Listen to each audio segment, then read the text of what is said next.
Hello and welcome everybody to another exciting chapter of the Mass Effect Lorecast. I'm your host today, In7 Legend, and that's because I am assuming direct control. That's right. Dad is out of town and we are throwing a party. We are bringing in the kegs right now as we speak. My fellow patrons here have brought the tap, right? You brought the keg taps, and we are going to punch holes in the wall because Dad's not home, and fuck him. No, I'm kidding. Anyway, if we're 1 minute in, and I've already dropped an F-bomb, so clearly this show is already going to go off the rails. We are here in the October patron chat, and joining me here are Magister Davida and Jamar. If you haven't met them, they're really cool guys, so I'll give them each a second to introduce themselves. Magister, why don't you get us started? Magister Davida here. Always a pleasure to come on to the Mass Effect Lorecast. So, yeah. And Jamar? Yeah, MJ Mar here. Don't really make it to too many of these, but I'm always glad to be here when I do. Of course, and we are always happy to see both of you. So today we have brought a very interesting discussion topic, and this one's courtesy of Magister Davida here in chat. And I see in the Discord call, I see in chat that Scarlet Hansa says, "No more Garvug. No, we need part 1002." I know. I desperately wanted to bring you part 8 of Garvug. But there's simply no more Garvug to talk about. But today, we are talking about how the Milky Way would change given the events of Mass Effect 3 and how the Reaper War ended. And of course, the Reaper War can end multiple different ways because it's up to you to pick. But with that, why don't I toss it over to Magister? Magister, you brought this topic up. It was very, very well put, the way that you put it, much better than I just put it right there. So why don't you tell us a little bit more of like how you got this idea and what all it entails? Absolutely. So the idea came from the Garvug episode conversations that were occurring when you guys were talking about the Krogan and the cause and effects that would occur after all these different dynamics were taking place with that war. So I thought, okay, well, Shepard has done way bigger ebbs and flows from his different choices that he made in the game, especially when it got to the big three: control, synthesis, and destruction. Or destroy. So seeing how things change with the races, with the planets, with the military, whatever else, that's kind of where I was coming from with that. So that was the main idea. Yeah, I love that idea. And so we're going to break this down because we want to include as much of the Mass Effect fandom as we can. So we are going to break it down. And first, we're going to talk about how the Reaper War would have changed the Milky Way if you chose control. And if I'm not mistaken, the last time I looked, the statistics showed control is the least picked ending of the big three. So there could be some really interesting, like unintended consequences of picking control. And then after that, we're going to talk about how the Reaper War might have changed with synthesis. And finally, we're going to choose or talk about how the Reaper War may have ended with destroy. Maybe if we have time, we can talk about with refuse as well, right? Because that might be fun, talking about how, who's going to be the top dog in the Milky Way after you choose just refuse. As fun as that is to give that catalyst a final kind of, FU, that would be pretty fun. So we'll see if we have time. But first, I want to talk about control. So just to remind everyone, when you pick control, if you have never played the Extended Cut DLC, something kind of creepy happens, in my opinion, where Shepard latches on to the handlebars of the left side of the Crucible and just kind of disintegrates. And it's, in essence, choosing what the Elusive Man has been trying to tell us the whole time, that you could, in fact, dominate the Reapers, not destroy them, but dominate them and harness their power, unlimited power, and use it for whatever you deem to be good. But if you choose control, Shepard becomes like a god. And there's this creepy kind of post-mortem dialogue from Shepard where Shepard's like, infinite, eternal. These are words the man I was used, and it's kind of just weird because you're like, okay, wait, you're not Shepard anymore? Or are you? And now I'm concerned about who's controlling the Reapers. At least that's from my point of view. If you liked Control, I think the appeal is that you would take the burden solely upon yourself, that you don't want anyone else to pay or to die or their lives to change because of your decision to save the galaxy. I think that's part of the appeal there. Yes, as Day Zero in chat here says, Shepard becomes a cyberpunk AI. It is kind of similar to the way that Alt Cunningham acts in Cyberpunk. And so anyway, I want to open it up here. Magister, why don't you take us first? Do you have any ideas how the Reaper War would change the Milky Way on just a colossal level? One of the main things I just thought was thinking about, and unfortunately to your career, this is a renegade Shepherd. So the poor journalists and news people. No. Rip Kalisa. This is punch reporters in the face. Shepherd becoming a god. That's just Big Brother state is in full effect at that point, watching over everybody.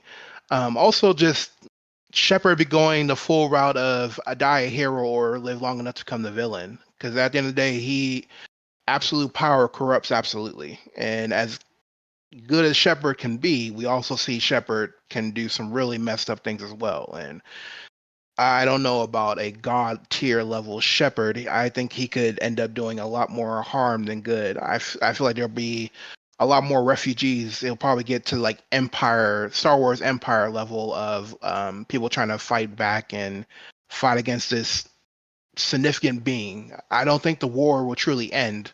I think it will just become more guerrilla warfare type situations. So let's address the first point that you just brought up, that it would become somewhat of a Big Brother surveillance state.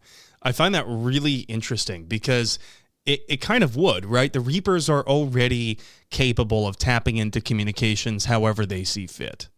And if you have Shepard who's hell-bent on protecting the galaxy at all costs, as we hear in Shepard's monologue after you choose control, that Shepard would crush any who dare threaten the galaxy. Well, how is Shepard going to determine who's threatening the galaxy? Or perhaps threatening those who Shepard liked. So I find this really intriguing. And I want to open this up to Imjamar as well. Imjamar, do you think that Shepard would basically hands-on control any narrative that's happening in terms of current events post-Control ending Mass Effect 3? I mean, like, Control Shepard, isn't he basically the Reapers at that point? So like I kind of see it as just like the Reapers are gonna continue their cycle, but maybe it will be like more indirect, and be like, okay, well, we're gonna snuff out these races or groups as a terms of like ending the war, but really it's the Reapers carrying on their justice or their plans. But I definitely agree with Magister about like the surveillance state, like the authoritarian rule. I could definitely see that, but I feel like it would be more disguised, similar to maybe some Darth Vader type of situation. The ever looming threat, basically, of Shepard controlling all of the Reapers and just waiting for anyone to step on the wrong eggshell. Do you think that kind of threat would would trickle down almost into governmental structures? Like, what's the point of respecting the authority of the council, right? Oh yeah, definitely. Like I imagine, he'd have his pawns to get indoctrinated and, carry out his will, I guess the council would be first. Um, I mean, Anderson, I guess he would be dead, but, he'd get someone else. Um, Maybe Liara. Ooh, yeah, Liara would definitely be in that indoctrination role. I feel like, and probably in a powerful role, considering she's so close to Shepard, and they might not even know better. They'll think this is the right thing to do. Magister, do you think that any form of government around the Milky Way would hold any legitimacy with a post-control Mass Effect universe? Definitely not. Like I said, the Star Wars emphasis of the Empire, I think they would really cave into all that. Because at the end of the day, the Citadel, the central power, is basically underneath Shepard's full control. Like he is there. That is basically kind of almost like his seat of power. So if that's a centralized government of the whole galaxy, and this human godlike being is now in control of it, I see it becoming much more of a human centric galaxy. He might not intend to do that, but when you see the cause and effects of Mass Effect One, potentially a Shepard letting the council die, or the later on whatever other choices he makes in 2 or 3, I could definitely see him pushing the Renegade Alliance narrative, or even like start to wipe out certain governments. Like I could definitely see the Batarians. I was Like gonna say, they gone. colonist, sole survivor, renegade Shepard, Yeah, and that's having his exactly what I way. was. Yeah, like that's exactly what I'm saying. With they'll probably snuff out certain races, like oh, Batarians, yeah, they're gone. Like, and maybe it's just subconscious, because of that Shepard's past or what his renegade or Paragon standing. But definitely, I agree with Madras what he's saying. Like, Batarians are gone. Maybe the Yogg too. I don't know. Like, why not? Anyone who crossed Shepard would be in for just an absolute pounding. like and yeah, because of that, it would be hard to view any government with any kind of legitimacy, because it's like, even if they are enacting edicts that aren't coming directly from Shepard, you have to think, is he or she indirectly influencing them? Because you would think that Shepard then would control the power of indoctrination still, right? Nothing physiological, if you can call it that, changed with the Reapers, and Shepard would just inherit all of that power. I would wonder, like, going a little bit further down that thought process, I would think that would probably cause some level of civil unrest, perhaps uncivil unrest, where, because you're not with control, you're not changing the nature of the galaxy. Really, all what you're doing is taking control of the Reapers. So the races, they still have the same desires as they always wanted. They're still going to want self-autonomy. They're still going to want to govern over themselves. And when they quickly learn that the threat is ever present and you dare not cross Shepard, there's probably going to be riots in the streets. And what then, I guess my question is, if that is the nature of post-control Mass Effect 3, then what is to say that the cycle didn't just continue? I mean, Magister, do you think that in a post-control Mass Effect 3 that the cycle would necessarily have to continue? Because technically, the Reapers aren't harvesting anymore.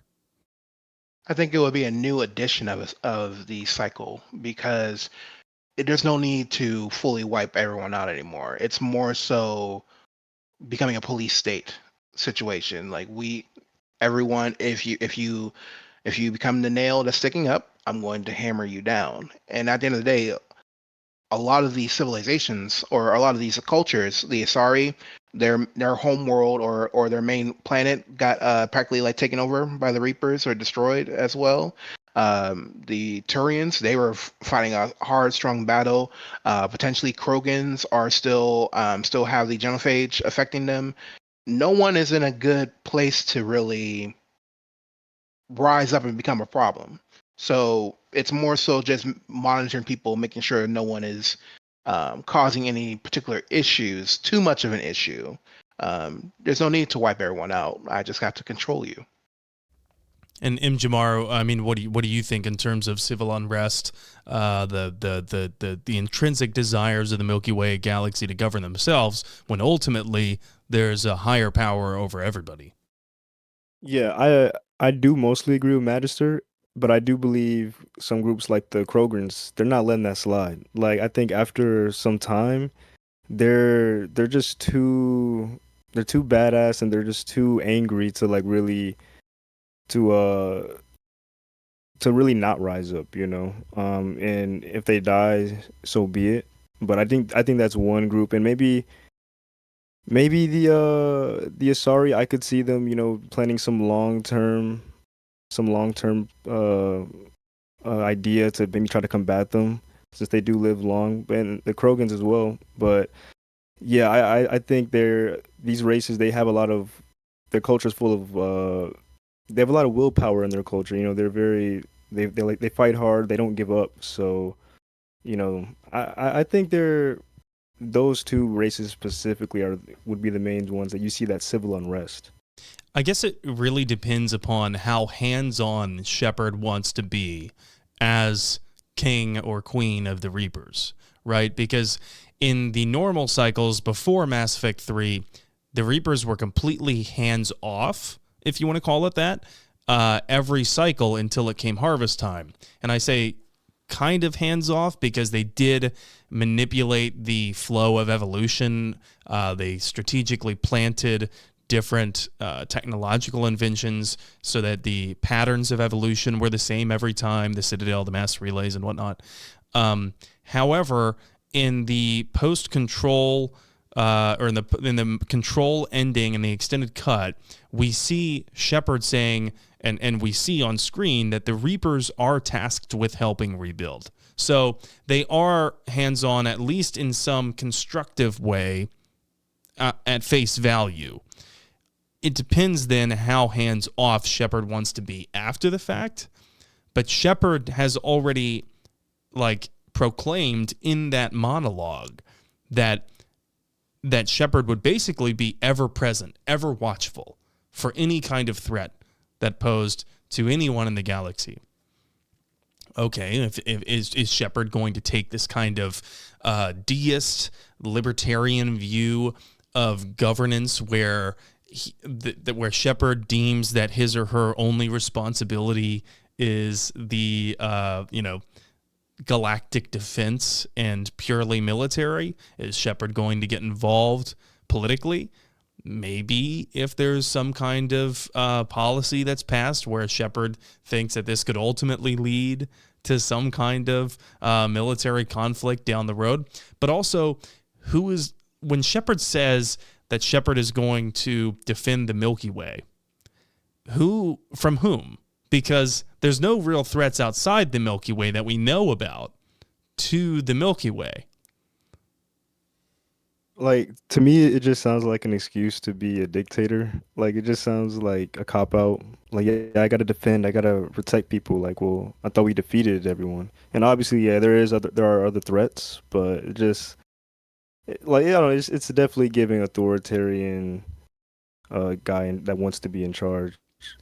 Shepard pitching the idea that Shepard is, not against using the military to defeat the enemy from within, which is essentially what it would have to be, because there is no, there is really no alternative that we know about. At least Shepard even would not be aware of any threat from outside the Milky Way unless the Reapers were and no one else was, because they were going into dark space for Dorman.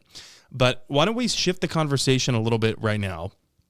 Because I want to talk about what good things might come of a post-control Mass Effect 3 ending. And I know it's hard to pick, but I'll go ahead and start us off, and then I will toss it to Magister. I think, number one, a good thing that might come of a post-control ending in the Milky Way is they are physically safe from any external threats, whatever those might be. And there might be some. Maybe they'll write some in a future installment of Mass Effect. But I think it's safe to say that the Reapers are more capable militarily than any other civilizations, so they would be safe. But Magister, what do you think? Just one good thing that might come of a post-Control Mass Effect 3 ending. I think it would be the technological and medical fields will probably expand significantly. Was the Reaper technology would imagine, or not just Reaper technology, the Reapers have all the technology is downloaded from all the previous civilizations, as well as their biology as well, and the means to know how to alter that genetic tissue to even create new creatures. So imagine Shepard with some benevolence passing that knowledge along. That would be a boon for any civilization, as long as he's willing. Depends on how much he's willing to share. I was just going to say, it really depends on how much Shepard would be willing to share, because maybe she doesn't want to share.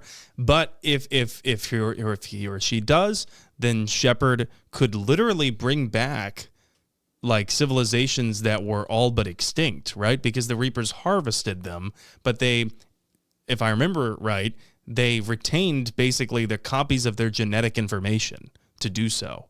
So Shepard could be bringing back countless cycles of harvested species. We have cloning technology too, so there you go. I mean, all of a sudden the Protheans are back. Javik's happy. Javik doesn't resolve in deciding to kill himself, which is, by the way, spoiler alert, that's kind of how he implies that he's going to finish his life after the ending of Mass Effect 3, which is really sad. I really like Javik. I don't want him to die. But we could also see the Inusanan. We could see any one of the other races that Javik had mentioned. We could learn a lot that way in a utopic, I guess, post-Control ending. And Jamar, what is one thing that you think that's positive that could come from a post-Control ending? I mean, you don't, like, kind of like Magic said, you don't go backwards technologically, at least. So you destroy, everything is not destroyed and messed up. So you're not regressing, and also I guess people are not dying. Edie doesn't die. Yeah, that's really all I cared about. Edie, Edie doesn't die, and you're not going backwards technologically. Those are really the only two good ones I could really say. I mean, other than the technological advancement. But yeah, mainly those two. The Geth wouldn't die either. So the Geth would still be around. And depending, I guess, how you negotiated the ending of Rannoch, that arc, I guess, you could potentially have both the Quarians and the Geth, and the Geth are cooperating with the Quarians.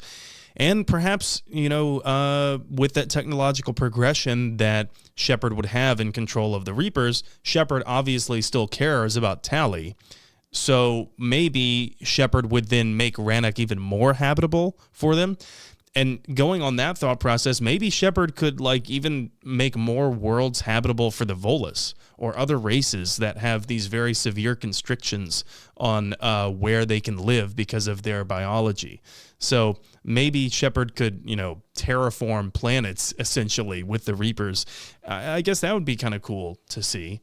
And that's a really, really rosy view of things. but I wanted. But at what cost? But at what cost? Right. And so, anyway, I just wanted to round out that for Control, because it's so easy to go negative there. But why don't we shift and talk a little bit about Synthesis? So, in a post-Synthesis galaxy, what would that look like, do you think? And I'll start with Jamar this time.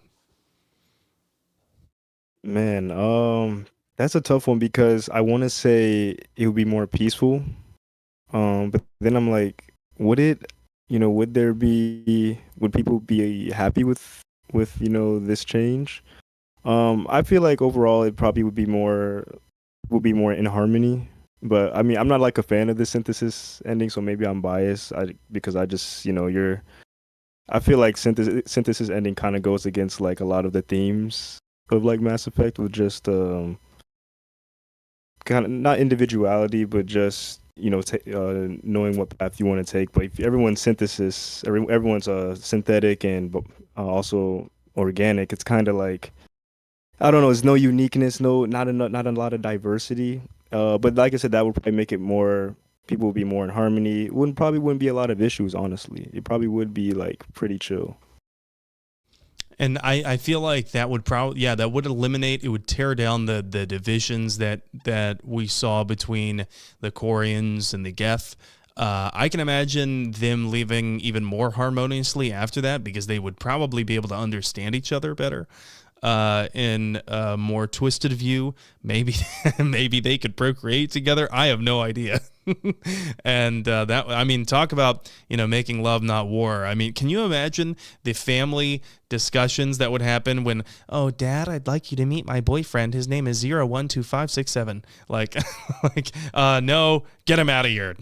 Where have I heard that before? Anyway, that would probably not go over that easily with the generation that still remembered what it was like before. And I'm willing to bet that there would probably be a cultural disconnect between the generation who remembered what it was like before and the future generation who would be born into this new, like literally new nature of reality. And you would think, what would that do to procreation rates? If everyone is part synthetic and part organic, then you would naturally think that maybe lifespan would be very long, if not immortal. And if the lifespan is that long for species like Solarians, for species like Krogan, for species like, can you imagine a part synthetic Krogan, how long they're gonna live? For species like humans that are only the lucky to live to 150, right? How would that even change their society? Now, all of a sudden, there's less urgency to develop things in a quick fashion because you only have so many years in your life. I don't know, Magister, what do you think? I mean, personally, I'm a little biased because I am a fan of the census ending. That is my canon ending for myself. I think it would be very interesting. I do believe that there would be that disconnect there, but at the same time, any great change does require sacrifice. And I do think that the census ending leads to a better galaxy, in my opinion. Yes, there is the caveat that we have to trust the Reaper and believe that they're not going to do anything malicious afterward. But if they were being upfront with it, now we have societies who are on a more even playing field. We have societies that a new what's the terminology where civilizations that are at different levels of technology and intellect. I can't remember what the that particular turn of phrase is, but it would push evolution to a next level. Like a lot of times we get so caught on plateau once we've hit a certain threshold, but when you introduce that, I can see a more um, benevolent or more interesting cyberpunk level of connecting with organic and flesh. People being able to communicate with each other even better. Thinking about the Quarians and the Geth, I think they'll be the ones, if you were able to negotiate that and then have that ending, I think they'll be the new power of the universe. Because they're going to be the ones who are a bit more ahead of the whole let's combine AI and organics. They'll have the more the technology to do said, since they've been the Koreans have been adapting so much more to tech, and then the guests who always kind of been having that in mind to begin with. So I think they'll be leading the charge forward with that as well. Now, you brought up something interesting about like assuming the Reapers are telling the truth, and because the Reapers are speaking through the catalyst.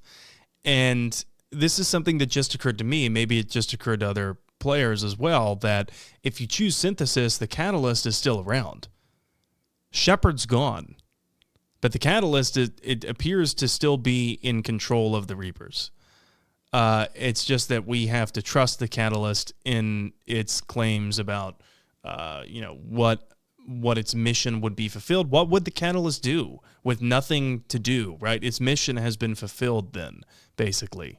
So I would wonder, like, if it would lose purpose. Would the catalyst have an existential crisis about, what do I do with my life? Well, I don't have a corporeal form. I guess I could just watch for eternity. That actually concerns me a lot. What would an idle catalyst do with still control over the Reapers, but everyone else is synthetic, but the Reapers are still there, and the Crucible has blown up, presumably? I don't know. I can't consider that the Reapers would willingly put the Crucible back together after using it for synthesis, because why? They would think, well, why would we need it? So the other races would really have a snowball's chance in hell if they ever decided that they didn't want to live under Reaper control, or the ever-looming threat of the Reaper's power just around, right? Or maybe the implication is that the Reapers just go back into dark space and fuck off and just go do whatever. I don't know. What is one huge concern that you would have, Imjamar, with a post-synthesis ending to Mass Effect 3? Mainly that the Reapers are lying, and that it was just a ploy to, continue the cycle, or, they're gonna leave, come back later, and then, continue that cycle, see what you've done. But I don't know, I guess I don't trust the Catalyst, I don't trust that kid, I don't trust the Reapers, so I think, I definitely think it's like, it would be a ploy, and at the end of the day, I don't think it would be good. But it would be cool. I think they'd be straight for like, I don't know, a few hundred thousand years or something. Imjamar, what's a concern that you would have? And I know it's your canon ending, so maybe you're gonna have to reach deep into the bucket to find one. But what is one concern that you would have in a post-synthesis ending for Mass Effect 3? For me, let's see. A concern would be that disconnect that you mentioned previously. Like, how bad is it going to get? Because you're going to have a lot of people who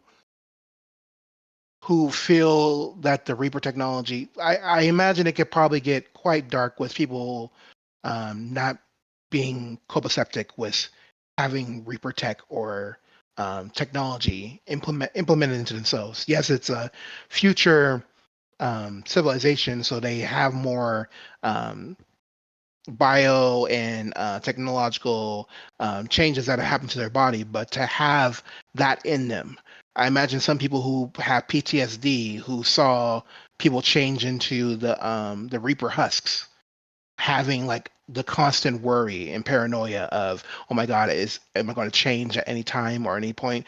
I feel like it will have major, to the older generation, to the generation who will remember what happened before. It could potentially cause a lot of distress and worry, and maybe even lashing out. They probably would have to invest a lot more in the whole mental health industry altogether. I think it's quite likely too that, I mean, I know that the post synthesis ending really paints this utopic picture, right? But I feel like it's quite likely that there is not going to just suddenly be an end to wars. That's part of organic nature, and even with synthesis, that organic part still exists within people. And so the catalyst tries to tell us that there will be no more violence because of there will be no more conflict between synthesis or synthetics and organics. But that's not the only source of conflict among organics. And as we saw with the Geth and the heretics, that's obviously not the only source of conflict among synthetics. So I feel like the races of the Milky Way would probably just find another reason to fight. Although they are all part organic and synthetic, they're still different races. They still No, have different beliefs. no, sorry to interrupt. I was just gonna say that it's a great point. Like, they're still different races. They just happen to be part synthetic now. So yeah, they're still gonna have their little nuances and their the little quirks of each race or culture. So yeah, that's actually a great point. But on the flip side of that, everyone is on a lot more of an equal playing field. We all have the same tech to us. Yes, we are different races, but at the same time, we have this unifying force with us. So there would be a lot more easy capability to have a more common bond. And then, in addition to that, there's no more mass relays. So it's going to be a time frame of a lot of people being on planets or galaxies, kind of stuck, kind of locked in. And yes, there might be some that like have those some regions that have a lot more conflict, but there might be also other ones who are a lot more synthesizing with one another and more unifying and more utopic. So I feel like there'll be more like pockets of like maybe, oh, we'll use this to have more war in advance and everything like that. And there's going to be pockets of, oh, this is a more utopic type place until someone comes to a point where they can get intergalaxy travel. Just because they're part synthetic now, and by they, I mean everyone in the Milky Way, do you think that also means that they would inherit the hive mind like consensus that the Geth can use? Or rather, do you think that they would be more individuals because Legion sacrifice at the end, if you allow him to upload the Reaper code upgrade to the Geth, it ultimately results in them becoming more of individuals. It increases their individuality. So is the synthesis, I guess I have a question, is the synthesis also, you know, basically making everyone somewhat of a hive mind? Or are people retaining their individuality like Edie has, while also being organic? Or is it this kind of nebulous idea that everyone is both, where everyone is still an individual, but they can like almost empathically understand other people just because they share the same part synthetic DNA? What do you think, Magister? I think it's going to be probably a combination of both. I think there's going to be those who are strong-willed enough or more so such have such a sense of individuality that they're able to block out everyone else that is in there. But I also think there's going to be some people who will cherish the fact that they could probably connect that much more. I think you're going to see a lot more a combination of hive mind, but also potential spirituality. Like imagine religions that crop up that like use the processing power of worship of a flock of people and hive mind and see what they can do.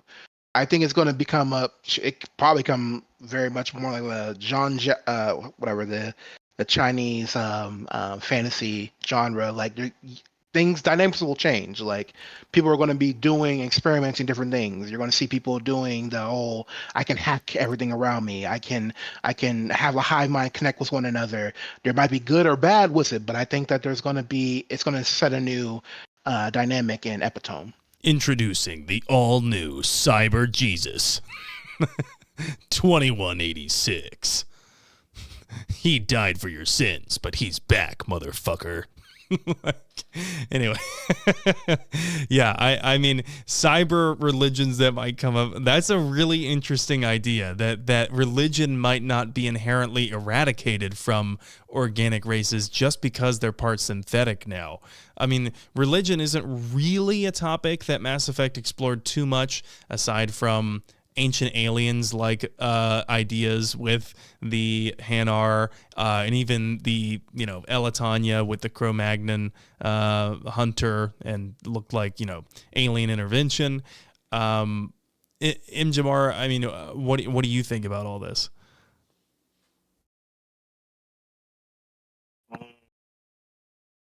So like in just the context of like Of what again? Like what exactly? Talking about the fact that spirituality might not actually change if everyone is synthetic. Okay, yeah. So that I mean, because they're still organic, so they're still gonna have the biological side. I feel like with religion, a lot of times it's you're just looking for answers for stuff, and synthetics they might not. They're probably still looking for answers. They think logically, so they might come up with they might not be a religion as we know, but it's like they probably will treat it and idolize it like one. So yeah, maybe something like a cyber Jesus, a master hacker. Oh my gosh, he can bond with all the other synthetics, or something of that nature. Something synthetic, synthetic doing something that no one else can do. It's gonna turn heads. It's gonna be like, how can you do that? Well, he must be a god. Maybe You instead of fighting over who's our savior, they will fight over what the last digit of pi is. Like, Yeah, something like that. Yeah, exactly. but yeah, I really feel like that the fighting will continue. That people will find reasons. They will always find reasons to differentiate themselves from others, because it's part of the human, at least human, quality of wanting to feel unique, wanting to feel part of a group. And to be part of a group, you must also have an out group. And so I feel like that part of organic nature would survive. Maybe it wouldn't, though, because all of a sudden everyone's also in the same group. But then again, you could argue for human beings that we're all human beings, and that is a unifying group. However, we still find reasons to differentiate. All right, so shifting gears once again, let's talk about destroy. What would a post-destroy Milky Way look like? And I'll start with you, Magister. Destroy universe where we'll also still have the I apologize. I said their term earlier. The mass relays, they're going to be destroyed. And now any AI, UI, any technology like that, that's also gone. So, and I that just want destroy. to jump in real quick, because this is a point of contention among the fan base. That does every piece of AI and advanced technology die, or is it just those with Reaper code implemented into them? Because that is a point of contention, and I know what we hear from the Catalyst, right? That AI, basically the AI painting this picture that a lot of advanced technology will go away. And just as a reminder, for the extended cut explanation, you have Hackett telling us that, yes, the relays are damaged, but they will be rebuilt. And we do see them get rebuilt. So I'm sorry, continue on. I just wanted to jump in with that. No, I appreciate that. It's definitely going to be a lot more analog, though. Even if it's not full Reaper tech. Well, because at the end of the day, if everything is based off of Protheans, well, most of Prothean stuff is based off of the previous cycle and going all the way back to the Reapers. So Reaper tech can be probably in everything, to be truthful. So you still have a society that's going to have to rely a lot more on themselves rather than having that force to help force multiply things. So they could probably build the mass relays back again, but they're going to have to be going off for themselves. And I think it's going to slow down technology significantly, whether it be medical, whether it be the food industry. I feel like by that point in the future, they're relying on AI or some form of UI, advanced UI, to the point that once that happens, things are going to slow down significantly. I think it's going to be a major change, almost caveman level of spacefarer. I would push back on that a little bit, just because I've seen and I've heard from developers on the Mass Effect team that they were actually surprised after the put out Mass Effect 3 and after the original endings. And a lot of people hypothesized, like you did, Magister. They went on the forums and they said, well, destroyed, like everyone's just kind of stranded, right? Like the Quarians can't get back home, the Turians can't get back home. And I've heard from developers that they were surprised at that reaction because they felt like it was a given that everyone's going to get home, no matter what. It might just take a little longer, but they would get home. However, I do agree with you that they would not be able to advance in the same capacity as the Milky Way races under synthesis or under control. However, an idealist might say that that's the cost of freedom, because in Destroy, it's the only ending where you don't have the ever-looming threat of the Reapers still around. So, Imjamar, what do you think in terms of what would a post-Destroy ending for the Milky Way look like? Yeah, definitely mostly agree with you guys. The progress is going to be way slower compared to controller synthesis. However, I do feel like there's also going to be some innovation, a good amount of innovation. Obviously, not as fast, but when you have hard times like that, humans, and I imagine other races as well, are going to work harder. They're going to be motivated. They're going to have more ambition because they have to do something. So they're going to fight harder, probably make more, invent more things to help them in their specific situation. Not necessarily more technologically advanced than what they had, but they'll be able to make something happen. And yeah, it's just going to be a lot longer. And maybe Shepard is alive, so they got that leader to kind of give them the hope. Do you think that the conflict, the so-called inevitable conflict between the synthetics and the organics would pan out as inevitable as the Catalyst puts it? Like in Destroy, in the Destroy ending, yeah, because eventually the organic races would recreate AI. It's not like they've lost all their records. Yeah, like I'm not gonna lie, I don't really believe the Catalyst saying that. I feel like he's blowing smoke. Because I mean, Destroy is my preferred ending. But I don't agree with that. I mean, it was already happening. The Geth and the Quarians, it was already happening. Okay, if it happens, like, so be it. But it's like maybe it does, maybe it would happen, but it's not gonna be on the scale that he's talking about. We still have to rebuild technology, so I'm not really buying what he's selling. And Genesis just joined us. Welcome in, Genesis. I don't know if you're at liberty to speak or if you're listen only. No, I'm semi here. I've got about a 10-minute drive home, and then I can actually be in chat. Well, since you're here for a limited time, I want to toss it over to you. What do you think a post-Destroy ending for the Milky Way would look like? Oh, there would be a massive amount of rebuilding and kind of restructuring of everything on an individual level.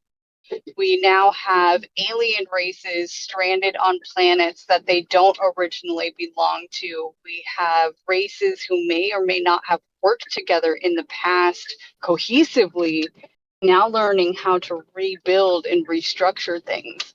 I could see complete governmental overhauls at the planetary level. I don't think that the Mass Effect universe is going to be as big. It's going to be very, very small. That's a great point. We no longer have the ability to travel these vast distances easily and quickly. So everything's going to be at a planetary level.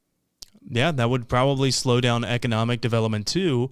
But you would think that, when organics are faced with crises, especially post-war history shows that people cooperate in rebuilding efforts a lot. We also see in a lot of post-war history, especially World War II, that reproductive rates go way up. People have a lot of babies. Talking to you, baby boomers. So I would wonder if that would also be a consequence of Destroy, where that we may not see in synthesis because people have become part synthetic. So maybe the need for, or the desire or any kind of threshold for reproduction would not be the same as destroy. Magister, I wanted to ask you real quick because I'd asked M. Jamar, what do you think about in a post-destroy universe? Do you actually think that the so-called inevitable conflict between synthetics and organics is as inevitable as the Catalyst puts it? Or do you think that perhaps that's a byproduct of the way that Reapers were manipulating the evolution of these organic races time and time again? I think it is inevitable. I think it's inevitable because the saying, if you don't learn from the past, you're doomed to repeat the mistakes, was the fact that, like it's been mentioned a couple of times now, everything would slow down significantly. There's going to be a lot more, um, probably like desperation, but also limited means in being able to keep the history. Because I imagine that's probably going to be technology itself is going to take a major hit. Data probably will take a major hit, and it'd probably be very easy to forget the lessons that we learned from the Reapers, from the Geth, and eventually we could end up having a civilization like the Borg from um, Star Trek. I think that you have all these pocket planets who some of them will try to build these things, and they don't have that unifying force of the synthesis, and they don't have the god tier being of Shepard watching out for it. There's probably going to be a lot more chances of something like that, some freak accident on a planet, building itself up and eventually trying to take over the rest of the galaxy. I think that you're right. They wouldn't have the same kind of structure, but that's also the other edge of the sword that we were talking about with the ever-present threat of the Reapers, thereby delegitimizing any kind of provisional government that might come after the war. However, there wouldn't be the same kind of power vacuum in a post-control, in a post-synthesis ending that I think that we would see in a post-destroy ending. I think that in a post-destroy ending, there would probably be a big power vacuum because all of a sudden the existential threat is gone. And who's left standing? Thessia has been decimated, as has the Turian homeworld, as has pretty much everyone's homeworld at this point. So who is going to vie for power? Who is going to reshape the political structure of the council? I think xenophobic influences like terra firma and Cerberus would probably find themselves galvanized. Look at that huge Reaper alien invasion that just happened. And they invaded our homeworld, and we need to put us first. And I think those kinds of conflicts would probably become more common because there wouldn't be this authoritarian military power of like God Almighty, the Reapers, looming over everyone, be that in a police state or be that in a benevolent way. Genesis, what do you think in terms of, post-destroy Milky Way power structure? Do you think that there's going to be a lot more fighting than the other two endings?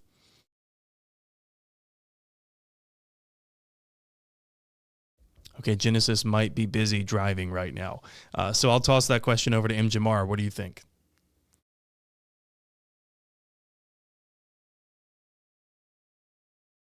Like in terms of who's gonna be in control?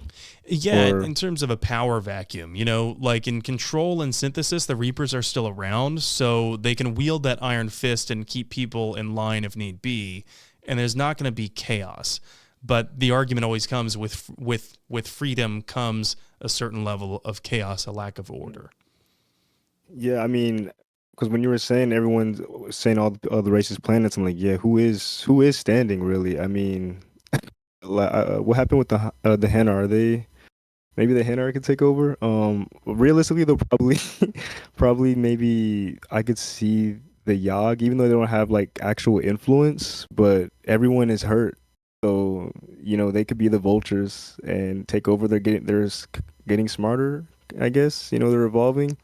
Probably if not the Yogg, but maybe like the Asari, since or the Krogan, since they live so long and the Krogan are durable.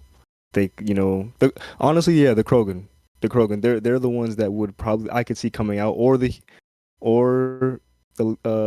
sorry, maybe humans, just because groups like Cerberus, they're or groups like that would probably be trying to come up, like you said. But I think the Krogan would be on the top of my list, just because look at their planet, like look at the conditions they survived in. They're built for this, literally. So I could put my money on them. Yeah, and especially if you cured the genophage. But on the human note, the Citadel is then right above London, right? So the Citadel is right off of the human home planet, and the humans were just critical in defeating the Reapers. So I feel like we could probably expect to see a big political power grab from the humans in a post-destroy Milky Way. What do you think, Magister? Definitely, I think the destroy ending actually probably has the most potential to a lot more dark. Like you have the KGB level Solarians on their own little planet, getting up to who knows what. You have the humans who, yes, like you said, are this instrumental in stopping the Reapers, and now has a Citadel on top, but they're also isolated, so who knows what they're going to get up to. You have the Asari, which the concern for them would be what's the baby boom and everything like that. And a lot of them are isolated with just other Asaris. Well, guess what? You're going to have a lot more Ardiak Yakshis building up now. And then also the Krogan. Krogan are a lot more like chief and like war mentality. Well, guess what? You cured the genophage. Now you got a whole lot of Krogans who are probably like angry that there's no more Reapers to fight. I want to have the same legacy of my ancestors who fought against the Reapers. What am I going to do now? There's a lot of potential of clusters going on there. What I'm hearing you say is there is so much potential for a next game in a post-destroy, because there needs to be conflict, right? But anyway, we're getting towards the end of this, so I just want to toss it to each of you, and I want to pose a question real quick. If you had to choose one of them to live in, not to play, but to live in, if you had to choose one of these Milky Ways to live in, which one would it be? I'll start with you, Magister. Post-control, post-synthesis, or post-destroy, which one would you choose to live in? To be truthful, I probably, as much as my canon ending is synthesis, I probably would actually go with the control universe. Because just the thought of the advancements that could be there, yes, it might be a bit much what's the God state, but at the same time, like there probably it'd be a lot more peaceful society, as long as it's probably not going to be great for the first beginning, but I feel like it will have a lot more of a sturdy civilization for the millennia to come. All right. I like that answer. And Jamar, how about you? If you had to choose one of these Milky Ways to live in, which would it be?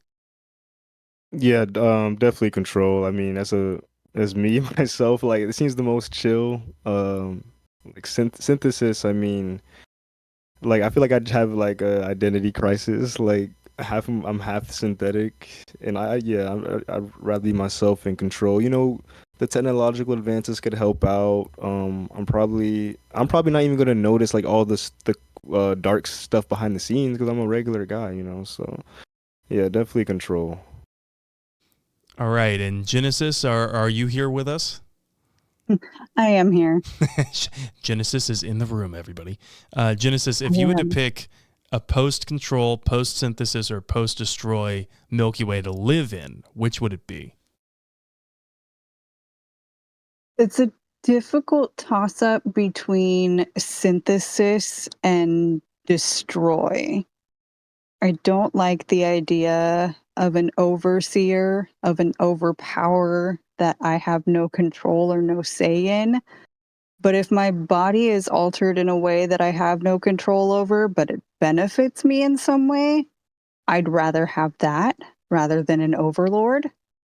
So either destroy and nuke it all and let's start from the beginning, or have a universe-wide upgrade that affects everybody equally.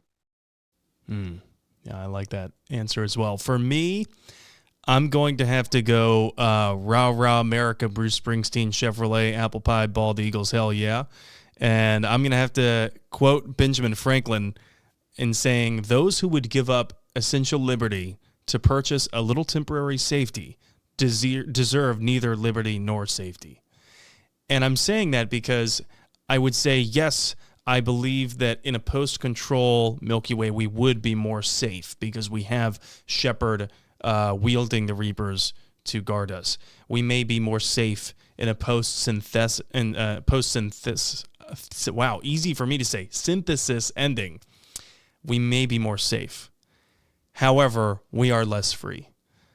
And we are less free to determine our own future. In fact, there has never been a level of freedom that organic races have known, such as you would get in Destroy. Because ultimately, the Reapers were still charting the course of everyone's future for billions and billions of years before that. And so I will have to choose dangerous freedom over safe servitude. Hey, actually, you just inspired me. Can I change to shooting the kid? That's what I want. That's right. Actually, you know what? We forgot to talk about Refuse. What would a post-Refuse galaxy look like? Let's just do it really quick. I think the Yogg are taking over. That's just what I think. Magister, what do you think? Absolutely. It's going to be the Yogg. It's going to be a combination of the Yogg and maybe some Krogans that somehow survived, and Rachni maybe as well. So. Ooh, Rachni is a great answer. I didn't consider the possibility that they may survive a Refuse ending. Jamar, what do you think a post-Refuse ending looks like for the Milky Way? Yeah, I didn't think of Rachni either. Them or the Yogg, or I forgot what the worms are on the Krogan planets. Oh yeah, those are my taking God. over. The Thresher Maws. You know what I was saying?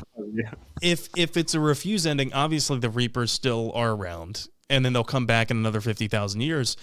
Let's assume that the Yogg do find Liara's beacon, and they have a step up even more than the previous cycle did about the construction of the Crucible.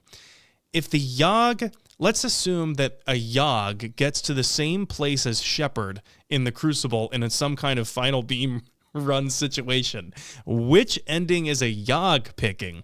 I think the Yogg is always picking control. Agreed. It's funny because I feel like I just immediately think of the Yogg like shooting the kid. Like I that's because I see them as just violent though. But I could see the control too. I mean, he literally was a shadow broker, so I mean, yeah, that makes sense. The Refuse ending begetting another Refuse ending is so meta, it's hilarious, and I love that. Magister, what do you think? Absolutely. It's just going to be the child just sitting there like, again. Fine. So be it. So be it yet again. Genesis, what do you think a post-Refuse ending would look like if a Yogg is getting to the Crucible? If a Yogg gets there, they're definitely going control, but it could also be the Rally. The Rayli. The bird people. Yes, and the bird person. Yes, you're right, because they kind of went into sheltering. And what about the virtual aliens? The virtual aliens also a valid part of Mass Effect lore. So who knows? I mean, wouldn't that be dope if the virtual aliens somehow hacked into like the Catalyst's own mind and then took it over, and then all of a sudden we have this like, amorphic overlord that was relegated to irrelevance for so long. That would actually be kind of terrifying. I don't know if I'd want that, but anyway, that is all the time we have for today, Spectres. This has been a really fun conversation, and I wish it could go on longer. But we do try to limit these episodes to about an hour.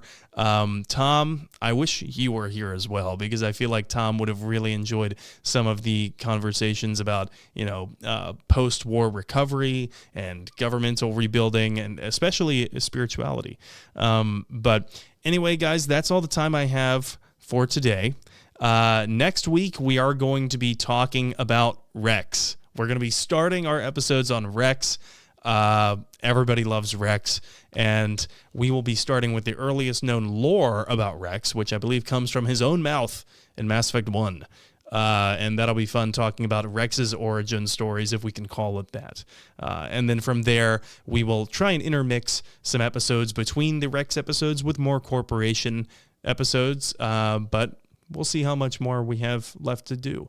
So I'm going to toss it around the circle here with the patrons, and you guys can talk about what you got going on.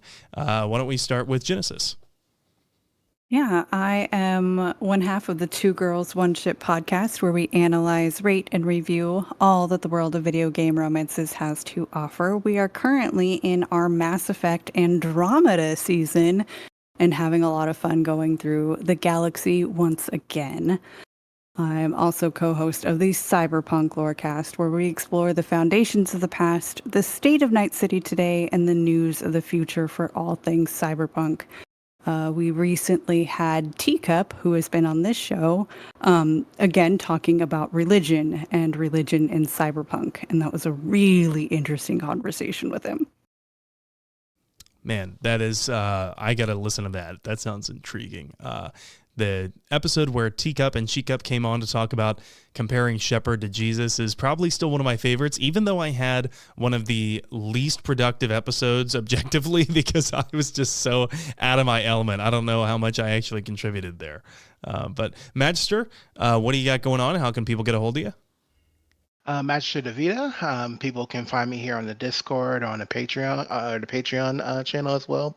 Currently not doing anything too lively, but feel free to chat up with me if you want to talk about any particular things. Just finally beat Baldur's Gate 3 for the first time in a year and some change because I kept getting choice paralysis and choosing different creators, different classes and everything like that. So all good. Awesome. Yes. Baldur's Gate 3 is amazing. I love that game. I played through it once. I exhausted as much as I could possibly do.